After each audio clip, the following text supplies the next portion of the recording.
அப்போது ஆபிரகாம் போய் கடாவை பிடித்து அதை தன் குமாரனுக்கு பதிலாக, கவனிங்க எல்லாரும் சேர்ந்து சொல்லுங்க, தன் குமாரனுக்கு பதிலாக ஆட்டுக்குட்டியை பலியாக கொடுத்தார்.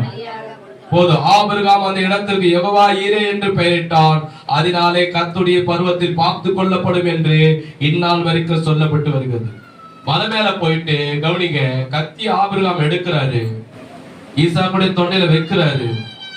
வலிச்சிட்டாருன்னா அவர் இறந்துருவாரு. அதுக்கப்புறம் கொல்லிய வைக்கலாம் பாக்குறாரு. வானத்துல இருந்து தேவன் சொல்றாரு, ஆபிரகாமே ஆபிரகாமே, உன் பிள்ளையான மேல் கைய போடாதே, அவனை சாகடிக்காத.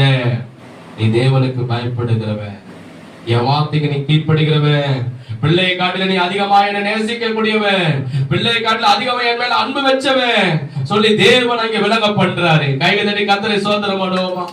இன்னைக்கு அதுதான் ஆண்டவர் உங்களுக்கு சொல்றாரு. பிள்ளையை காட்டில் நாம் தேவனை அதிகமா நேசிக்கணும், கணவனை காட்டில அதிகமா தேவனை நேசிக்கணும், மனைவியை காட்டில தேவனை நாம் அதிகமா நேசிக்கணும், தாய் தகப்பனை காட்டில அதிகமா நாம் தேவனை நேசிக்கணும், நண்பனை காட்டில அதிகமா தேவனை நாம நேசிக்கணும், பணத்தை பொருளை காட்டில் நாம் தேவனாய் கர்த்தர் அதிகமா நாம நேசிக்கணும். அவருக்கு தான் முதலிடம் கொடுக்கணும், அவருக்கு மேல தான் முதலிடம் கொடுக்கணும், அவரை தான் நம்ம சார்ந்து இருக்கணும், அவருக்காக தான் நம்ம வாழணும். அல்லேலூயா, சத்தமே காணுமே. அல்லேலூயா, நல்ல கைதறியா அல்லேலூயா சொல்லுவோமா?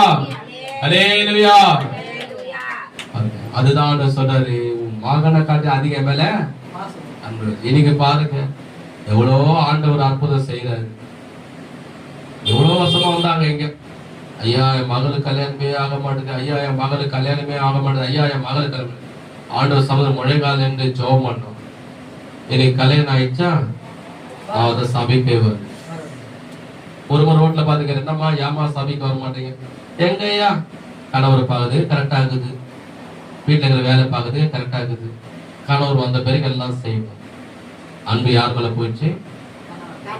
ஒருத்தவங்க சபைக்கு வந்திருந்தாங்க, ஐயா வேலையே இல்லையா, கஷ்டமா இருக்குதுயா, வீட்டு வாடகை கட்ட முடியல, கரண்ட் பில்லு கட்ட முடியல, துணி எடுக்க முடியல, சாப்பிட முடியல, ரொம்ப கஷ்டம் ஐயா, ஒண்ணு இருக்கு ஐயா, செல்ல ரீசார்ஜ் கூட பண்ண காசு இல்லையா. சரிம்மா நீ கவலைப்படுது, உங்களுக்காக நான் ஜெபிக்கிறேன் சொல்லி முழங்கால் போட்டு ஜெபம் பண்ண. என்னமாயிடுச்சு, அவங்களுக்கு நல்ல வேலை கிடைச்சிச்சு. ஐயா ரொம்ப சோத்திரையா, கர்த்தருக்கு சோத்திரம். என்னம்மா நல்ல வேலை கிடைச்சிச்சு ஹாஸ்பிட்டல்ல. அப்படியம்மா ரொம்ப சந்தோஷம், ஆண்டவருக்கு வந்து சாட்சி சொல்லமா? நாத்திங்க சர்ச்சுக்கு வரல. நான் ஒரு கேட்டாமா சர்ச்சுக்கு ஏமாறல. எங்கய்யா வேலையே கரெக்டா இருக்குதியா, வேலைக்கு போனதையா சம்பாதிக்க முடியும், அப்பதானே சாப்பிட முடியும்.